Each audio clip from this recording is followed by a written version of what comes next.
What is halving? Halving क्या है? Halving को अगर दोस्तों समझना है तो मैं आसानी भाषा में अगर समझाऊं आपको, तो किसी जगह पे हम जॉब करते हैं, इसके बदले में हमें जो यानी कि सैलरी मिलती है, इसे हम हाल्विंग कह सकते हैं दोस्तों। इसको और ज्यादा समझने के लिए मैं मदर करेंसी यानी कि बिटकॉइन के एग्जाम्पल से आपको समझाना चाहूंगा दोस्तों। बिटकॉइन के फाउंडर सतोशी नाकामोटो ने एक ऐसा मैकेनिक बनाया था, जैसे कि गोल्ड में हम देखते हैं, गोल्ड की माइनिंग जितनी कम होती है उतनी प्राइस इसकी ज्यादा होती है, क्योंकि जितना गोल्ड मार्केट में कम आता है उतनी प्राइस इसकी ज्यादा रहती है।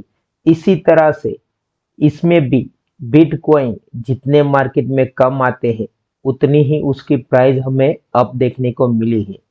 तो इसमें ऐसा एक मैकेनिज्म रखा है इसने, हर 4 साल के बाद इसका हाल्विंग ईयर्स आता है। और इसमें क्या है, जैसे मैंने पहले आपको समझाया, इसका जो माइनिंग का रिवॉर्ड है हर 4 साल में कम होता है। अगर आप बिटकॉइन की टोटल सप्लाई देखते हैं तो 2.1 मिलियन है, अभी मार्केट में 1.9 मिलियन है। तो लास्ट में हमने देखा 2021 में इसका हाल्विंग ईयर्स था, तो अभी इसका 6.25 है, और आने वाले वक्त में यानी कि 2024 में ये और भी कम हो जाएगा।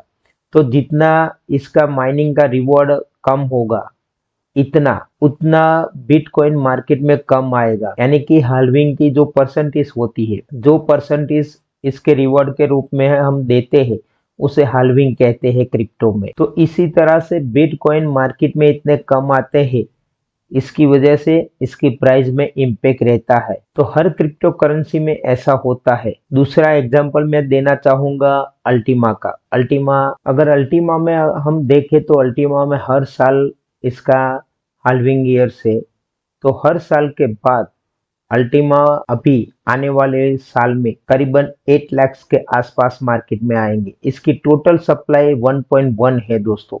तो इसमें जैसे से जैसे हर साल इसका हार्विंग ईयर्स आएगा, वैसे वैसे इसका जो माइनिंग होगा इसमें कटौती आएगी। तो इसके हिसाब से अगर हम देखें तो इसमें भी आने वाले वक्त में हमें प्राइस अप जाती हुई दिखाई देगी। अभी फिलहाल जो इसकी फार्मिंग है, इसमें इस सितंबर तक वो फार्म मिलेंगे, इसमें भी कमी आएगी।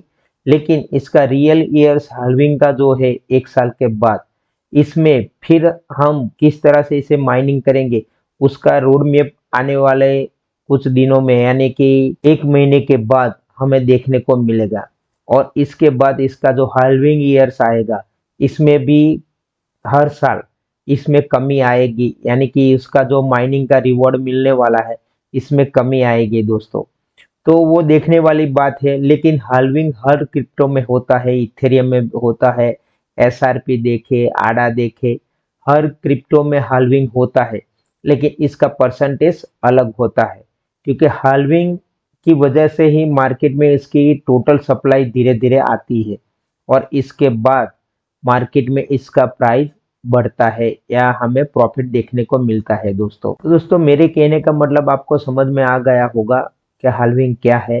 तो ये मैंने अपनी तरीके से आपको सिंपली तरीके से समझाने की कोशिश की है कि हाल्विंग क्या है। तो मिलते हैं अगली वीडियो में, तब तक के लिए गुड बाय।